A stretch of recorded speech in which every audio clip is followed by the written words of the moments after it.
Hey Leute und willkommen zu einem neuen Video. Da ja immer noch so ein bisschen Weihnachten ist, behalte ich einfach die Mütze auf. In diesem Video geht es um Facebook. Ja, ihr habt richtig gehört. Facebook. Ich weiß gar nicht mehr, ob man überhaupt noch Facebook sagen kann. Am besten irgendwie Pedobook oder so. Einige denken sich jetzt, oh mein Gott, was faselt der da? Zu diesem Thema habe ich jetzt einfach mal ein kleines Filmchen mitgebracht.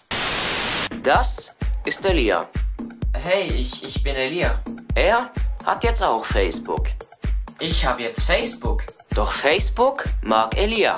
Ich glaube, Facebook mag mich. Hier ein kleines Beispiel. Alles klar, Elia? Ja. Wie geht es dir, Elia? Ganz gut. Was ist los, Elia? Gar nichts. Wie fühlst du dich, Elia? Ich meine, habt ihr das gesehen? Aber ich mag doch Kinder. Ja, du magst Kinder zu sehr. Willst du Pedobärchen?